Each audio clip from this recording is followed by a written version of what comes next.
2부에 우리에게 하신 말씀은 여호수아 4장 1절로 14절. 하나님은 이런 지도자를, 이런 왕을 높이십니다 라는 주제로 은혜 나누도록 하겠습니다. 여호수아는 이스라엘의 지도자가 되는데 모세가 광야에서 이스라엘 백성들이 목이 마르고 정말 고통스러우니까 이제 우리가 죽게 됐다, 애굽으로 다시 돌아갈 지도자를 뽑자 하고 모세를 죽이려 할 때 모세가 기도를 해요. 얘들이 이렇게 합니다. 그러니까 내가 가서 물을 내겠다, 저 바위 위에서 내겠다 했는데 모세가 바위 위에 손을 내밀어라 했는데 우리가 물을 내려고 바위를 칩니다. 그래서 그 혈기 때문에 모세는 거기서 끝나고 여호수아가 이스라엘 지도자로 부상을 하게 돼요. 지명을 받게 되는데 이때 이 악독한 백성들을 어떻게 내가 이끌 것인가 하고 고민을 하니까 말씀하십니다. 오직 강하고 극히 담대하여 나의 종 모세가 너에게 명령한 그 율법을 다 지키 행하고 우로나 좌로나 치우치지 말고 그리하면 어디로 가든지 형통할 거다. 그러니까 모세에게 전해줬던 그 율법을 꼭 지켜라. 이 말씀이 맞냐 틀리냐, 하나님이 계실까 안 계실까 하고 흔들리지 말고 이 말씀을 꼭 붙들어라, 이런 얘기예요. 그러면 형통할 것이다.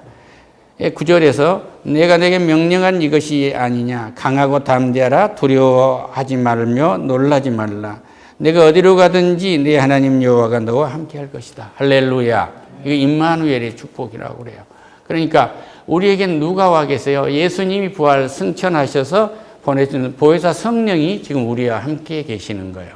이 함께 계신다는 이 말씀을 놓치지 않으면 성령이 나와 함께 일하십니다. 이 은혜를 입으시기를 축원합니다. 그래서 백성들이 말에 맹세를 해요. 그들이 여호수아에게 대답하여 이르되 당신이 우리에게 명령하신 것은 우리가 다 행할 것이요 당신이 우리를 보내신 곳에 우리가 가리라 하고 백성들이 맹세를 하게 돼요. 그런데 아까 사울은 어떻게 했어요? 백성들이 두려워서 좋은 것은 다 남겼다고 하고 그걸 제사하기 위해서 놔뒀다고 그렇게 참 유치하게 거짓말을 하지 않아요? 근데 여호수아 앞에는 이 가는 길에 요단강이라는 시스템이 있는데 요단강이 탁 버티고 있는 거예요. 요단강이 범람한단 말이에요. 그러니까 여기를 건널 수가 없어요. 그러니까 하나님이 여호수아에게 말해요. 12족장들이 법궤를 메고 일정한 거리를 두어서 믿음으로 발을 내디뎌라. 범람하는 요단강에 발을 내디뎌라 그러면 그 범람하는 요단강에 발을 내디면 요단강이 딱 마를 것이다. 실질적으로 믿음대로 법궤를 메고 12지파 족장들이 법궤를 메고 요단강에 발을 내댔더니 요단강이 마릅니다. 그래서 그들이 건넜어요. 그래서 여기에 12족장들에게 돌을 메고 나와서 세우라고 했는데 후손들이 이 돌이 무슨 돌이냐 하면 하나님이 요단강을 마르게 해서 우리를 적과 꾸린 땅으로 가도록 하신 역사라는 이 기념비를 세우라 이렇게 말씀하고 계세요. 할렐루야. 우리의 요단강은 어디입니까? 오늘 여기에서 우리가 살아가면서 지도자들 앞에서는 항상 큰 일이 있을 수가 있어요. 크고 작은 문제가 언제든지 있을 수 있습니다. 업무를 이끌어가는 사람이 어떤 문제가 생기면 이걸 해결하면 하나님과 함께 하는 거예요. 할렐루야. 지금 우리는 문제 앞에 이 세상을 살아나가면서 개인도 그렇고 지도자도 그렇고 어디 소속되어 있는 사람들도 그렇고 문제 앞에 서 있는데 우리는 하나님의 법궤를 메고 요단강을 건너듯이 그렇게 건너야 할까요? 우리는 하나님의 말씀을 붙들고 예수의 법궤를 메고 문제의 강을 건너는 것입니다. 할렐루야. 가정에도 문제가 있어요. 예수의 말씀을 붙들고 내가 길이요 진리요 생명이다. 할렐루야. 이분이 문제를 해결하는 길이고 문제를 해결하는 길로 인도하는 진리, 빛이시고 문제를 해결할 수 있는 그 길로 가는 생명이요 힘이란 말이에요.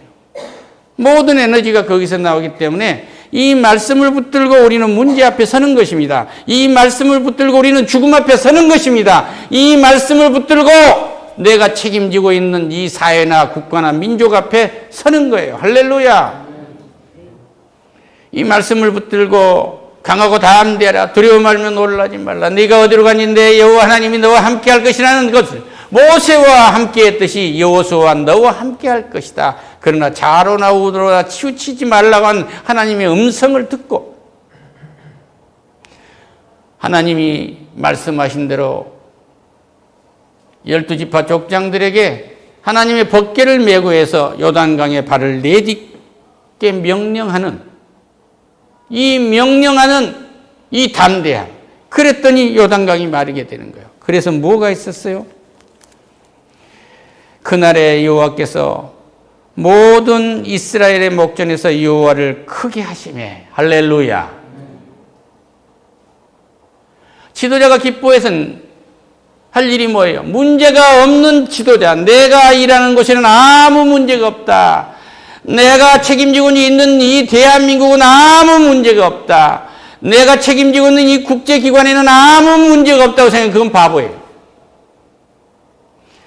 하나님이 이 땅에 재림하신 날까지, 예수 그리스도가 이 땅에 재림하신 날까지 우리 앞에는 파도처럼 문제가 다가올 수 있어요. 할렐루야. 이것은 길이요 진리요 생명인 예수, 이 예수 이름을 믿고 예수의 법궤를 메고 우리 이 문제를 해결하는 것입니다. 할렐루야. 이때 하나님은 높이시겠다는 거예요. 모세 앞에 이스라엘 백성들이 부들부들 떨었듯이 여호수아 앞에서 무릎을 꿇고 복종하게 되는 것이에요.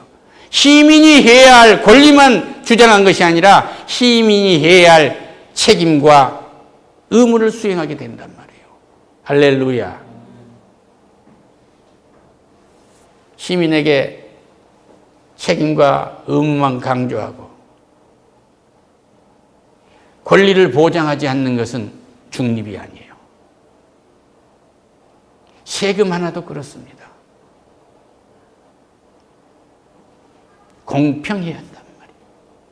하나님은 이것을 원하십니다. 할렐루야. 그가 생존한 날 동안에 백성이 그를 두려워하기를 모세를 두려워했던 같이 하더라. 할렐루야. 큰 문제를 해결하는 것을 보면 구성원은 따라오도록 되어 있어요. 그런데 큰 문제 앞에서 부들부들 떠는 걸 보면 조직은 무너나도록 되어 있는 거예요. 어떤 경우에든 리더는 흔들리지 않아야 돼요. 마음을 강하게 하고 담대하라. 두려워 말며 놀라지 말라. 내가 어디로 가니 내 여호와 하나님 너와 함께 하느니라. 아이가 학교를 보내놨는데 어떤 아이에게 얻어맞고 왔어요. 엄마는 이걸 보고 흥분하면 안 돼요. 담대해야 돼요. 그를 끊어내야 돼요. 할렐루야. 저 휴전선에 포함방에 떨었는데 호들갑 떠면 되겠어요? 담대해야 합니다. 할렐루야. 이 사회가 반대하는 여론이 많다고 해가지고 해야 할 일 안 하면 되겠어요? 반대해도 할 일은 하는 거예요. 할렐루야. 적군을 진멸하라고 했는데 우양새끼도 살려놓지 말라고 했는데 살려서 가지고 하나님께 제사한다고 그러면 되겠어요? 아닌 건 아닌 거예요. 할렐루야. 하나님의 뜻이 아닌 것은 안 하는 것입니다. 백성의 말을 들으면 안 돼요. 백성에게 책임과 의무를 강조해야 돼요. 할렐루야. 이제는 시민이죠. 시민에게 책임과 의무를 강조할 수 있는 지도자여야 한단 말이에요. 구성원에게 책임과 권한과 의무, 이 삼각형의 균형을 요구하는 지도자가 되어야 돼요. 할렐루야. 하나님 안에서. 온정주의는 안 됩니다. 백성을 거저 목에 살리겠다고 하는 건 다 사기꾼이에요. 세금 낼 의무가 있어요. 국방을 해야 할 의무가 있어요. 교육을 받아야 할 의무가 있어요. 조지 워싱턴은 국민을 교육해야 된다고 했어요. 국민에게 자기가 할 일을 가르쳐야 한단 말이에요. 국가가 무엇인지 가르쳐야 된다. 자유가 무엇인지 가르쳐야 된단 말이에요. 하나님이 누군지 가르쳐야 된단 말입니다. 그런데 하나님을 가르치지 못하게 하는 정권은 안 되는 거예요. 할렐루야. 어떤 지도자를 하나님은 높이시는가? 마음을 강하게 하고 담대하라. 두려워 말며 놀라지 말라. 내가 어디로 갔니? 내 여호와 하나님 너와 함께 한다는 이 말씀을 여호수아가 붙들었고 모세가 붙들었듯이 하나님께서 원하는 명령에 따라서 순종하는 지도자를 하나님은 높이신다는 거예요. 할렐루야. 범람하는 요단강을 어찌 벗기 하나 메고를 건널 수 있겠습니까?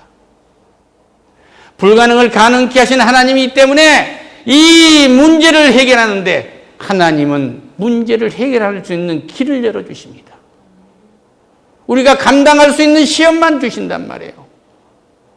거대한 골리앗이 앞에 서 있는데 시골의 소년 다윗은 어떻게 했어요? 왕의 갑옷을 입어봐도 안 맞고 창을 들어봐도 안 맞고 칼을 들어봐도 안 맞고 그러니까 그가 목동으로서 했던 그대로 시냇가에서 돌 5개를 주워 갖고 와서 주머니에 넣고 와서 골리앗의 이마를 때리는 겁니다. 할렐루야. 이때 그는 누구의 이름으로? 만군의 여호와의 이름으로. 이 사람은 예수님 이름으로 한 거예요. 할렐루야. 해결될 수 없다고 하는 그 문제를 빗대야 할 때 골리앗과의 싸움이라고 그러잖아요. 그런데 반드시 하나님은 이길 수 있는 길을 열어놨어요. 그것은 단순한 겁니다. 하나님께서 평소에 잘 훈련시켜주고 교육한 대로 우리는 하면 돼요. 할렐루야. 예배 때 하나님께서 주신 영감대로 우리는 하는 것입니다. 말씀을 읽으면서 주신 영감대로 하는 것입니다. 찬양하면서 주신 응답대로 하는 것입니다. 기도하면서 받는 응답대로 하는 것입니다. 할렐루야. 이런 지도자를 하나님은 높이십니다. 성경의 모든 사람들을 높이는 건 하나님의 말씀에 순종한 사람을 높였어요. 우리 예수 그리스도는 하나님이신 예수 그리스도가 십자가에 오신 것, 인간으로 태어나서 이 땅에 오신 것이 낮아진 것이고 십자가에 매달린 것이 2번째 낮아진 것이고 3번째 완전히 낮아진 것이 무덤에 들어가신 거예요. 할렐루야. 이랬지만 끝나지 않았어요. 하나님의 뜻을 따랐더니 이분은 부활하신 것입니다. 할렐루야. 하나님의 뜻에 따르면 죽음도 감당을 못합니다. 하나님의 뜻에 따르면 말씀을 붙들고 가면 우리는 부활하는 것입니다. 할렐루야. 그 부활 사건은 그렇듯이 우리의 일상에서도 허다하게 나타난다는 사실을 믿고 오늘 돌아가시기를 축원합니다.